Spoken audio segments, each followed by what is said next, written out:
All right, folks. We got Frog Loki. We got Thanos Copter. This is the most inside baseball Marvel show I've ever watched in my life.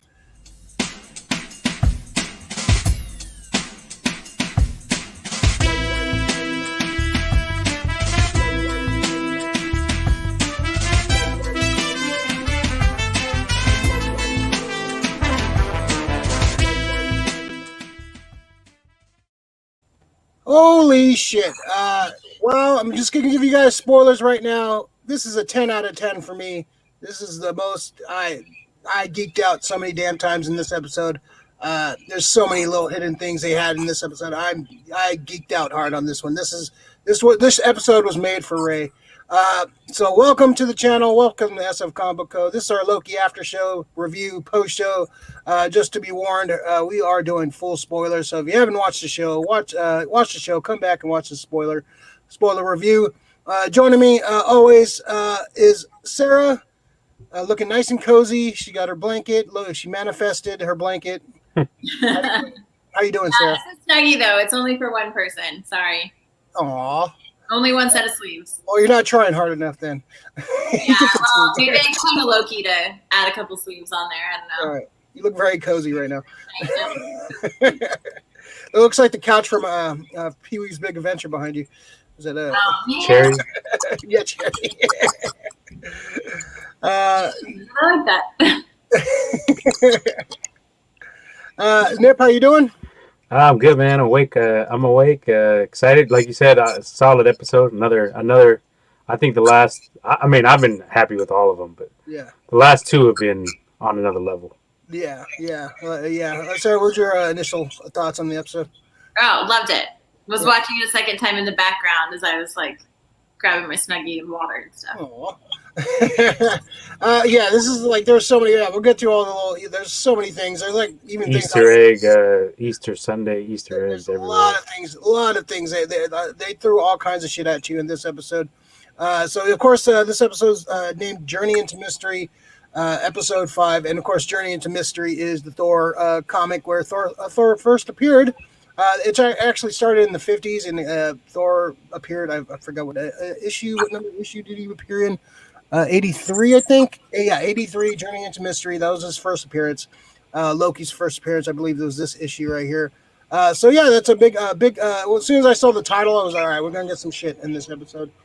So we open up on the upside down. We see the upside down going on. A little opening shot. The camera's like spinning around and stuff. So we get to see we get the upside down, and we get to see the tower. Looks like Kang Tower from the comics. So formerly Avengers Tower. I wasn't sure what it said, but watched it's spelled with a Q. Yeah, I seen that on that video too. Another guy's video. Yeah, heavy spoilers pointed that out. I thought it said Oscorp because there's been some rumors that Norman Osborn, the Green Goblin, was going to buy Stark Tower and turn into Oscorp. So I wasn't sure if I saw an O there. It was Oscorp, but heavy spoilers pointed out that it was Kang, and that's from the comic. Spelled Qeng, and it was a company that he owned. Yeah, exactly. So we get that opening. So we get the smoke. We get the smoke cloud, and Sylvie kind of she sees a vision of that. She gets pruned. Let's see. She prunes herself. Yeah, she prunes herself. Was pretty. Whoa. We jumped so you get pruned. Pretty much, you get sent to the end of time. So Sarah, what do you think of this opening? I just want to say that Miss Minutes is bad, and I called it. Okay. Clearly, something's up with her. Since we're calling things out, I'm gonna take my moment to call out that I called out the alligator, not crocodile. And I also said that we're going to be the vote Loki was in this episode too. So we all got things. Yeah, we all got things. Yeah. But Miss Minutes over there going through her little like Rolodex. Nope, she's bad. I love it. Yeah, for a second there, I was like, oh man, Ravana's really convincing. Yeah, get some good acting there. Yeah. Yeah, so I was sitting there being like, wait, is she good? Like, is she being taken advantage of? And then I was like, don't trust her, Sylvie. Like, you can't trust her yet. And then when she grabbed her hand and didn't let go, I was like, yes, that's our girl. She knows what she has to. Yeah, I can't trust anybody in the show. I don't know. I'm still thinking Loki's going to turn on somebody. I mean, that would be quite a twist. Yeah, but I thought that was cool. I thought the cloud monster thing looked just like the lion in the Cave of Wonders from Aladdin. Oh yeah. Oh yeah. That's a good show. And it's named Goliath. Is that supposed to be like Goliath? It's from the comics too. That's another thing from the comics. So yeah, it's that was a good shot though. It does look like the Cave of Wonders lion. That's pretty good. Nip, what'd you think of this opening? Oh man, it was solid again. Great opening. Renslayer is a good actress. She's annoying as hell, but she's a good actress, like Sarah pointed out. Yeah, and I was thinking the same thing. Don't trust this Breezy, man. Like she's like shady as hell. But even in like the end of their dialogue, do you believe that she really doesn't know what's going on, or is she still just trying to like play games, mind games? I think she's playing games. I think she knows exactly who's in charge and who, because in the comics she's Kang's girlfriend. I think we're leading the Kang. If they don't, I think this is like pretty obviously Kang. What was the other character in the review? They said this other character, like this is supposed to be the end of time character or whatever. The end. I forget the date. It's like the end being or something like that. Yeah, I don't think that's it. I think this is Kang. This all signs lead to Kang. All the fucking it has to be Kang. I'll be surprised if it's not. But the spoiler, the castle at the end did kind of look like Doom's, right? That was my first instinct when I saw the castle, and I saw it looked like Doom's castle for sure, like a very Latvian style castle. And Kang does have a lot of ties to Doom, so I don't know. Maybe that's Doom's castle from the past, or that's what Doom's castle. Could they be like semi misdirecting, thinking it's Kang, but they're gonna introduce Dr. Doom, and he'll be the underling working for Kang. We don't see Doom we don't see Kang at the end, but we see Doom possibly. Doom works for no man. He's not working for anybody, unless he's trying to play him and trying to set things up. Yeah, I don't know. Like the first instinct was to say Doom, but I don't think. Yeah, it's probably too early for Doom. But Kang just makes a lot of sense. It just makes too much sense for it to not to be Kang. But do you think they're going to introduce him next episode? Because we've only got one left. I think we're going to see like a post credits. Like they don't find who the final boss is, or we hear his voice or something like that. You don't see his face. Or Renslayer like goes and like she says, everything went according to plan or something, and you just see somebody in a chair or like a throne, and you just see like a shadow of Kang. You maybe hear a dude's voice. You don't have to actually see him, but you just see like a silhouette. Like everything's going according to plan. Then you just see like a silhouette in Kang's voice. Well, he's got plenty of time. He's got plenty of time since they canceled Lovecraft Country. Yeah, exactly.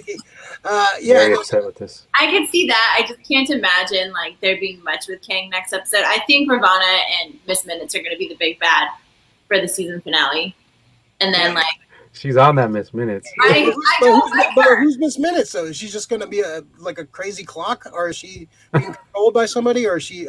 I think she's either like Ravonna's lackey or. I don't know, but they seem to be the only two that actually know what's going on that we've seen. At least, like Mobius didn't know, the guards didn't know, but she did. She was the one making up lies, sitting there being like, "Oh, right, remember the spaceship? Like, what?" And that was a Kang hint too, because he had a spaceship too, right? Yeah, like some time ship or something.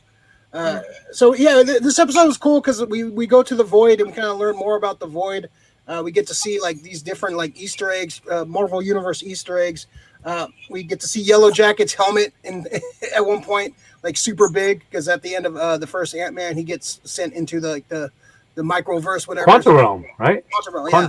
So I think this is a quantum realm. It's got to be. Yeah, it has ties to it because we did see some buildings in Ant-Man and the Wasp too in the quantum realm. Quick question. I'm going out of sequence here, but when they're going into that little lost hatch, the lost Loki hatch, what you see Thor's hammer, and then what is that? Ant-Man? An Ant-Man variant? No, that is Frog Thor. That was Frog Thor. Frog. That's it's from the comic. He got pretty much like turned into a frog. I think by Loki, I believe, turned him into a frog. So yeah, that was Frog Thor in the jar. Yeah, I noticed that right away too. I marked out hard when I saw Frog Thor, man. I was like, oh shit. And the other Easter egg we saw the Thanos copter. This is a deep cut. This is like from long time. This is like from the 70s. Thanos had a copter for some reason. Super goofy. This is he was a little more serious. He was a little more goofy back in the day, but he had a Thanos copter with the word Thanos across the hall, and he got to see that. And I marked out for that too because that's super deep cuts right there. I think they came out with a toy like a couple of years ago, San Diego Comic-Con, like a little Hot Wheels copter. But Thanos driving a helicopter with his name across it is pretty fucking hilarious, and they showed it in the thing. We also saw the head of the Living Tribunal too. So that was I missed that. I didn't see that. That was another Easter egg. They threw a lot of shit at you. There was tons of stuff in there. Yeah. Oh my, yeah. For especially if you love like mysteries and like kind of I wouldn't say conspiracy theories, but like mystery throughout the ages. They cover a lot of stuff in here. That was the Oakdale thing. It's like I think it's on an island in Canada where there's like it's like booby trapped. It's hard to get to. Oh, Curse of Oak Island? Is that what it is? Yeah, Oak Island. Yeah, they mentioned that in one of the screens. They saw that. And Oak Island is like where like people say like the Ark of the Covenant is there. Like, yeah, I've heard that. Like buried treasure. There's like some kind of, but it's like it's so far down and so booby trapped. Like anytime somebody tries to get to it, it like floods and shit. Like they had a show on one of those channels where they're trying to get to it. It's a scripted show, but yeah. Yeah, and like some of the ships, and like there was a UFO, there was a Sphinx. Like basically, this is like where all like the weird mysteries go. Golden Gate Bridge. What? The Golden Gate Bridge was on there. Golden Gate Bridge, yeah, Golden Gate Bridge, and then we saw the USS Eldridge there. That was from the Philadelphia experiment. If you ever looked that up, where it was like they were messing with like kind of time and space, right? Time and space, and there was the rumor is that they actually made it disappear for a while. And they don't know if it went to another dimension or it turned invisible. Like there was rumors that people, when it came back, like the soldiers were like merged with the ship and shit like that. It's pretty interesting stuff. If you want to look it up. So that was the ship that was shooting at Elias?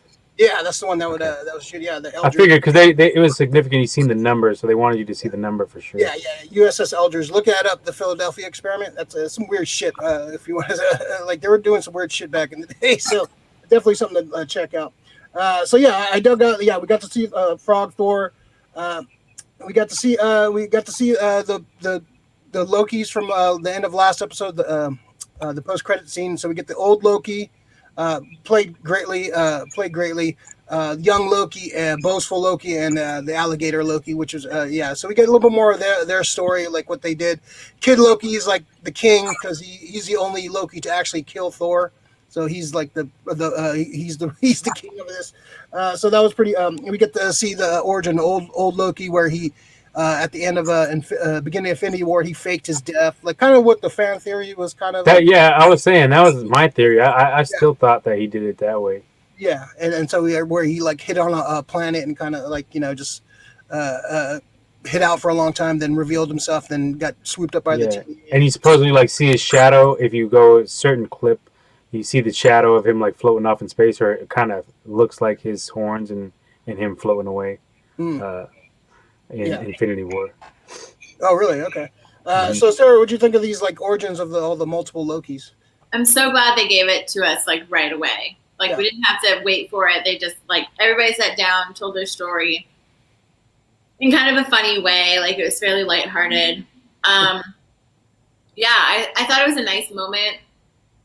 And it just kind of like caught us up to like what was going on in this world. And they said, Lokis are good at surviving. Yeah. And then he said, Lokis are also good at escaping. Let's go fight this thing. Yeah. What'd you think of this, Nip? The little origins. No, it was cool. I enjoyed it as well. I like the young Joffrey Loki. He's cool. Yeah, I'm the one who killed Thor. It was just funny to get their back and forth banter, dissing each other, and just it was funny. And then boastful Loki ended up selling him out. Of course, one of the Lokis had to sell him out. Yeah, that scene was good. Yeah, we get to that next scene. Yeah, Vote Loki comes in, and we saw from the trailer it was a Vote Loki. I thought it would be more of a part of the story, but it was just kind of a one note kind of thing. Vote Loki comes in with his little squad, like those are not all Loki variants. Those are just some of the variants that ended up there, right? Because I some of them thought they were all Loki variants, but some I of could them be look like wrong. Loki variants. Some of them just look like fucking Mad Max fucking rejects. So I'm not sure if they were like just maybe it was just because there was all the people that get pruned get sent here. Yeah, So I'm not 100% sure on that. I assumed. I didn't really look into it, but I assumed they were all Loki variants. yeah, yeah. There was a bunch of like little Easter eggs inside the room too.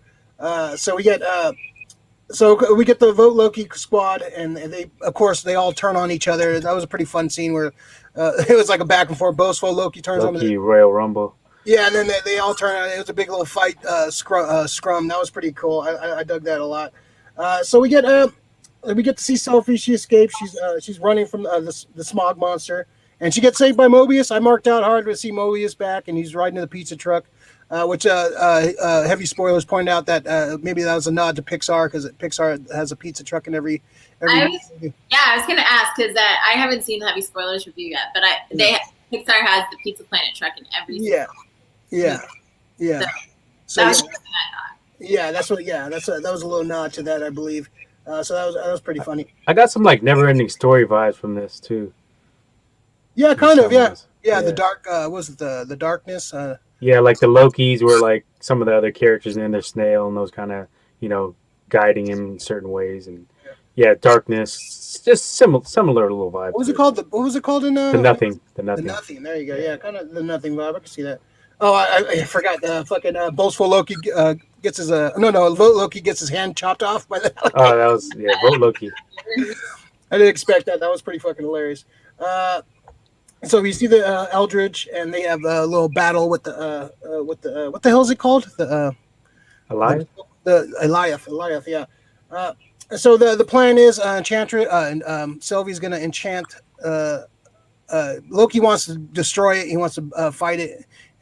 Sylvie's like, no, I want to enchant it. I want to find out because she saw a glimpse of that castle and like this. There's something beyond that. So they figure out the answers are beyond the cloud. So they have to basically. She wants to enchant the cloud, and so a sweet moment with Sylvie and Loki just kind of sitting there, kind of having a little talk, and you just man, they just have so much chemistry together. Like it's I guess I know it's weird and all, but you just I'm kind of rooting for them to get together. I don't know why, but Sarah, what'd you think of that moment? The little sweet little moment with Sylvie. Yeah, I thought it was so nice. I'm not sure that I'm 100% getting like romantic vibes from them. But I'm definitely. Oh, the tension! You could cut the tension with the knife. I don't know. I mean, Loki giving her like a blanket is a very sweet gesture. It almost feels like a big brother gesture to me. But no, traditionally you get the guy who always gives the girl his jacket. Don't show no blanket. I know. I just feel like if Loki's gonna make a move, he's the kind of guy that's gonna like make more of a move. But maybe it's different with Sylvie, and that's why. Yeah. But I'm okay with either. I'm okay with him being like romantically involved if that's where they want to take it. I'm also totally fine with them just having like a deep understanding of each other and being really good friends and being there for each other. That's okay. Yeah. I thought it was a very sweet and endearing moment for both of them. Yeah. What do you think? They gonna bang Nip or what? What do you think? Eventually, yes. Season 2, Loki After Dark. Maybe one of them dies before they can bang. Who knows? Yeah. I think Sylvie's gonna die. I think they're gonna have a moment. I think she's gonna die at some point. Yeah. They were all cozied up. I was waiting for them to have some hot cocoa and chill. So we get So Kid Loki gives Loki the sword. So kind of I think there's a sword in the comic that has like the same kind of thing going on. So Mobius and Loki have a little moment too. Mobius is going to go back to TVA. Sylvie stole one of the time devices from the lady, and so she hands it to Mobius. Mobius is going to head back. Great moment with Loki and Mobius where like he goes to shake Loki's hand. He did the Chris Farley, man. Brothers don't shake hands, brothers hug. So he gave him a nice little hug. That was a very sweet moment. He looks over at Sylvie. He's like, "You're my favorite." I thought that was a great little moment. So yeah, we get looks like they have a battle. They try to take down the smoke monster. It doesn't not going well. Looks like it's curtains for them, and then old man Loki comes in, saves the day. I thought this moment was amazing. The visuals of it was cool. Loki, old man Loki created like a fake Asgard to distract the smoke monster. I thought the visuals of that, just Loki in the original suit, like using his powers, and I thought that's probably one of my favorite moments of the series so far. It just looked very cool, just to see that comic accurate Loki using his powers, and it was the most comic moment I've seen in these shows. It marked me out so hard. I really love that moment. It shows a little growth too in him. That in the end, Loki can be good and sacrifice himself. Yeah, exactly. Yeah. So yeah, what do you think of that plan, Nip? Like they were gonna, she was gonna enchant, and Loki actually saving the day. Old man Loki saving the day. It was good. I didn't really see that coming at first. Like, oh, she's just gonna chant it. I was like, okay, that's clever. I like the way they're explaining this. I didn't really think that as an option. I didn't know how they would get around Goliath, but that was good. That was good writing. Yeah. I liked it. Yeah, good moment, and it's just like it was the theme. Like you can be redeemed, I guess, and even the bitter old man Loki can still say they were ready. Just we're going to survive. We're going to go on our own. But he came back to full circle, and it, his arc was done. It was perfectly done. Yeah. I wonder if Kid Loki's going to come back in the picture next episode too. I think we're going to see some more Kid Loki. He might show up in the Young Avengers. They've been kind of hinting at the Young Avengers for a long time, so maybe we'll throw Kid Loki in the Young Avengers. I could see them kind of expanding on that character. So, Sarah, what'd you think of this ending? Old man Loki saving them, and Sylvie enchanting the cloud, and them kind of like working together, and all kind of coming to a head. Yeah. Before that, I want to go back and say that during Sylvie and Loki's chat, she makes a comment of like, "Oh, could you enchant me another outfit, or could you create me another outfit?" And if Loki's the Loki I know, like he's the guy I know, any guy would have been like, happy to get you out of your clothes. Like, or like made a face. And that was when I was like, oh, maybe he's not romantically interested in her, or maybe he's just very, very serious about her. Because I was like, that was your opening, like right there. He's playing the long con. Apparently so. But yeah, so anyways, the ending I liked. I didn't like. I don't know the comics, so I have no like real background with old Loki or anything. So in a way, like from hearing you guys talk about him, I was a little disappointed that he wasn't like all bad. Yeah. But it was nice, and the power was cool, and I like that really inspired Sylvie and Loki to be like, maybe we're stronger than we realize. Yeah. We're like, oh, that's the potential we have. We can create a whole city of an illusion. That's not easy to create. Like making like one thing illusion.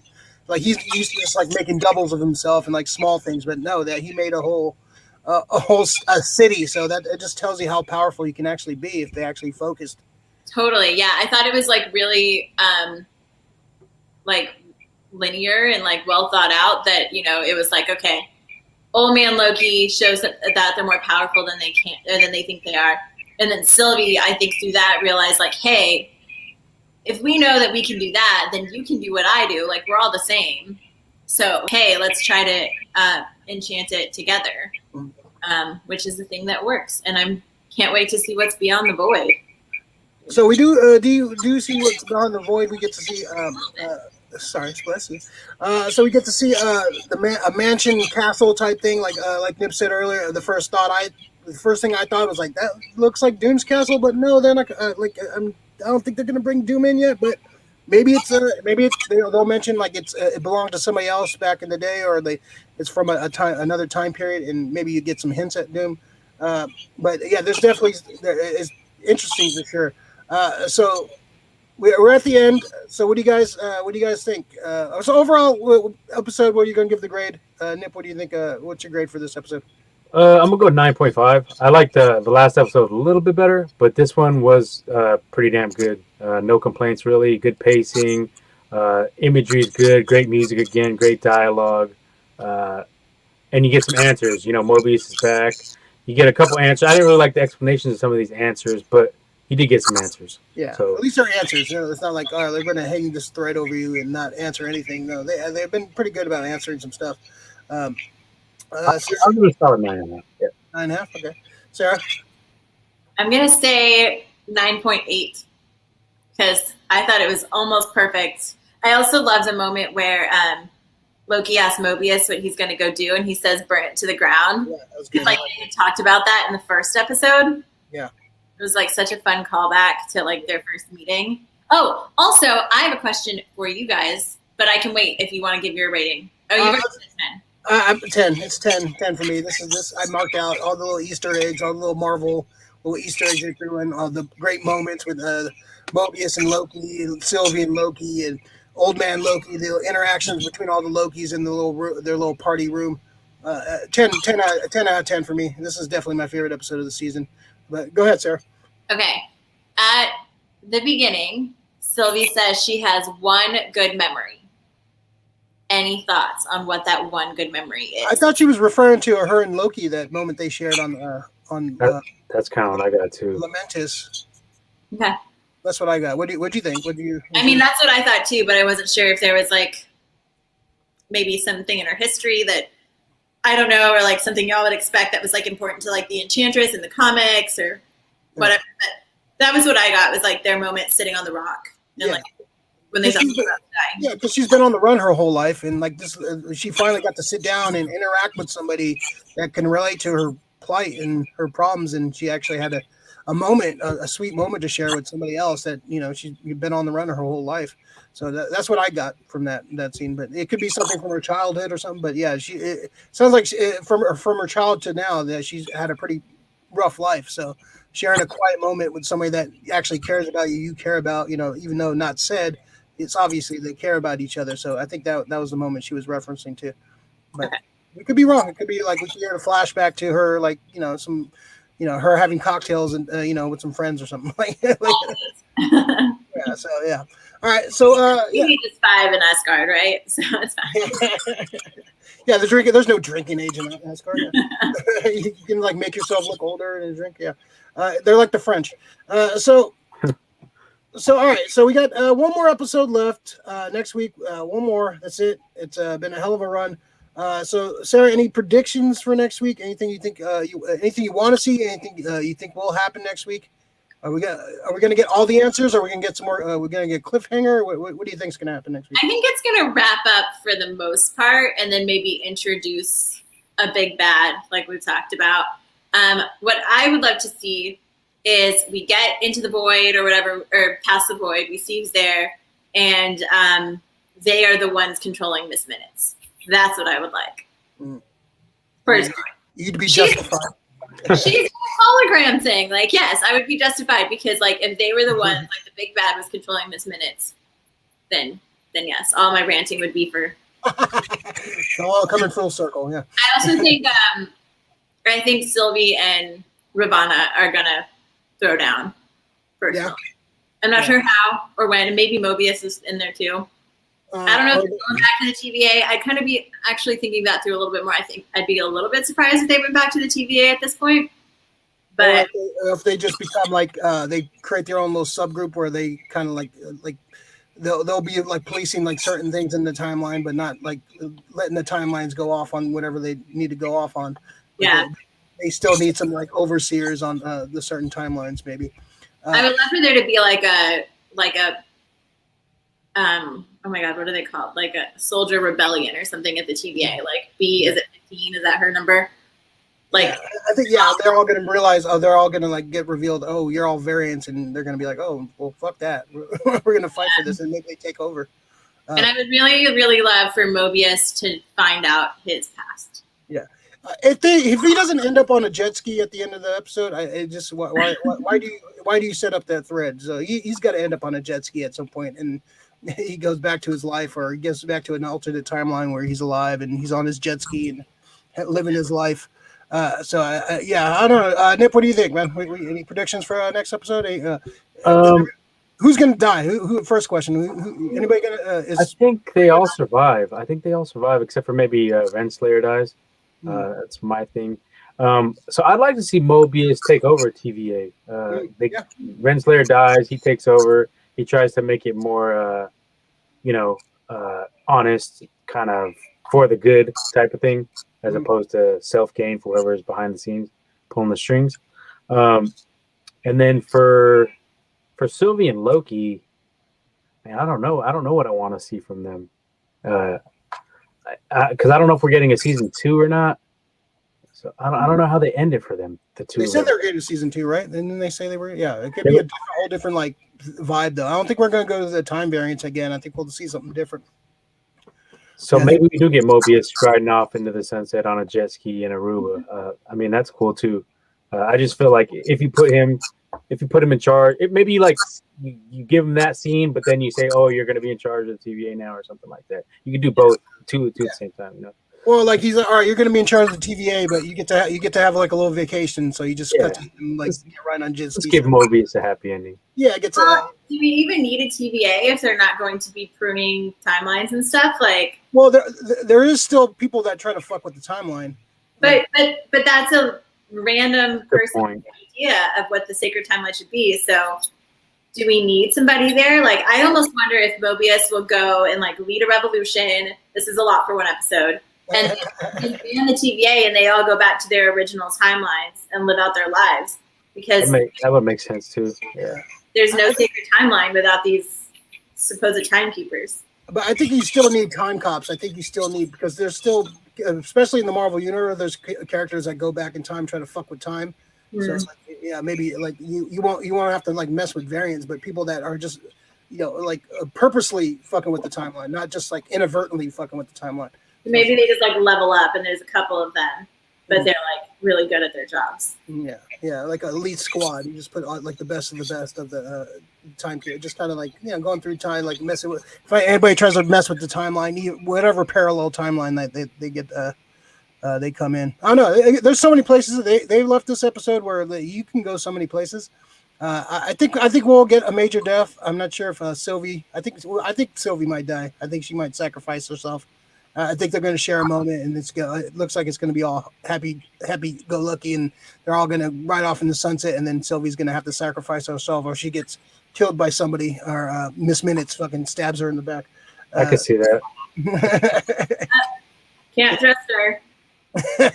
I do want to see a big bad revealed. I'm tired of Marvel kind of just pulling at our strings. I'd like to see at least a glimpse of a big bad, like a glimpse, like we talked about, a glimpse of Kang or Doom. They're probably not going to do Doom, but I think Kang is like, I think it's pretty good odds on Kang. I don't want to see Loki. I don't want to see it be Loki as King Loki pulling the strings from. Yeah. I think it takes away from the whole point of the whole show, which is showing that Loki can be good and he's not alone. So it kind of contradicts itself. Yeah, it'd be kind of a letdown if it's just Loki. Just like, all right, I've been playing the long con, and like now I'm in charge of the timeline, whatever. That'd be kind of disappointing. I'd be kind of bummed by that. But I think it's like a 75% chance it's Kang. I think it's pretty good odds that it's Kang. I think all the clues, like the TVA, all the time stuff, just the way like the timekeepers looked, and just like the whole vibe, using Runslayer. I think it's all signs point to Kang. I'm not going to be disappointed because I've learned to just kind of accept what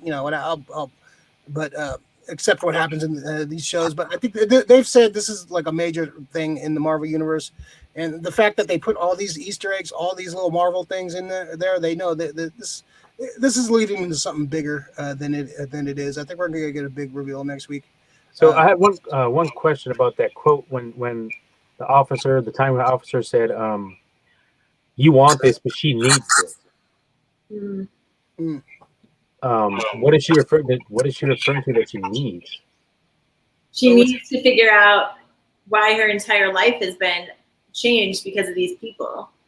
Like Ravonna wants to figure it out, and it would be cool. But Sylvie's entire life has been totally turned upside down because of some random timekeepers deciding that she needed to be plucked from her timeline. Okay, I like that. That makes sense. That's what I got from it. It's like she needs the answers. Ravonna it would be nice if she had them. That makes sense. I'm sense. so confused about she doesn't honestly know. I mean, I think Ravonna knows more. Yeah, I think she's kind of playing the game. But in that scene, she asked for something too, right? Yeah. She wanted the file of the beginning, all the timekeepers files, like all the beginning of time and stuff. That's what she. Yeah, see, that's kind of threw me off. So maybe she doesn't know. because nobody was around when she did that either. That was like just her by herself with Miss Minutes. Right.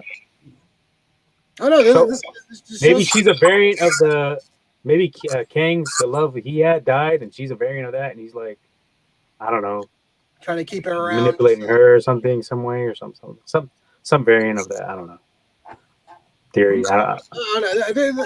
This has definitely been like the funnest show to speculate about. Like WandaVision was cool, but I think this has been like overall the most. It's been kind of getting some hate. Like a lot of people have been kind of shitting on Loki. Like last couple, I've enjoyed the shit out of this show. I think this is definitely my favorite of the Marvel shows for sure.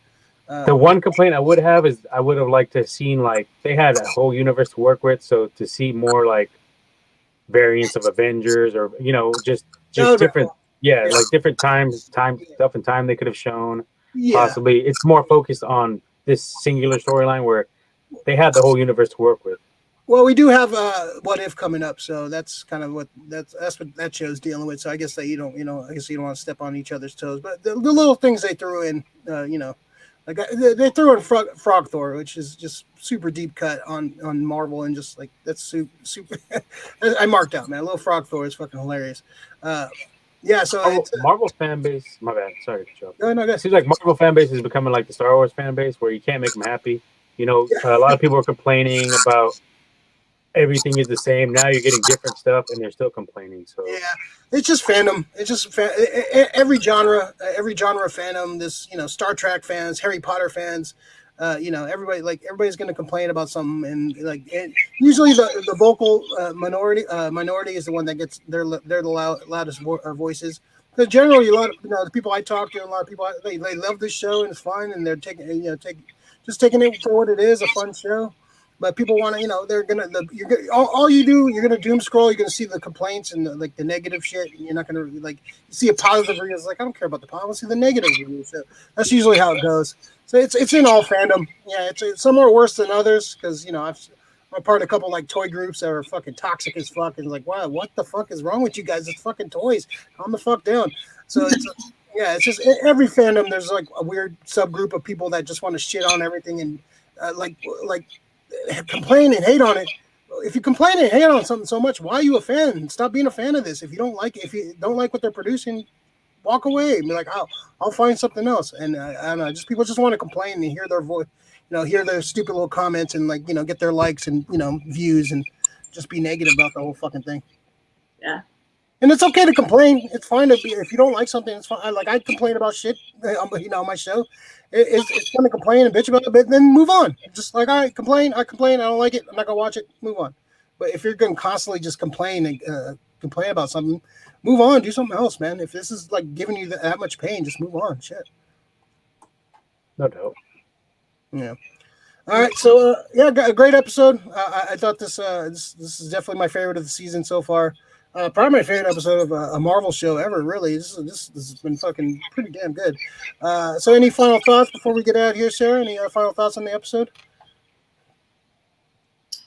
No. I think, just as normal, excited for next week. A little sad that it's only 6 episodes, but I would rather that than like a bad 10. Yeah, so. Stretched out and just like a bunch of filler and just like, Falcon and Winter Soldier, we're talking about you. Falcon and Winter Soldier could have been a 2-hour movie. It'd have been fine. Stretching out to 6 episodes was too much. Yeah, and I guess my Christmas list for next week is just that we wrap up the TVA and move on to something bigger. Yeah. I'm hoping for Kang. I want to see Kang revealed. I think that would be great. A great bookend to this series. And a great hint of what's coming up next, because like we said before, time travel in the multiverse is going to be a big part of the next this next phase of this phase. So, I want to see something big. I want to see something big, and if not, whatever. Well, it still had a fun show, so I want to see a great finale and wrap things up nicely and hint at some stuff to the future. So, hopefully, we see that. Nip, what about you, man? Yeah, I've enjoyed the season.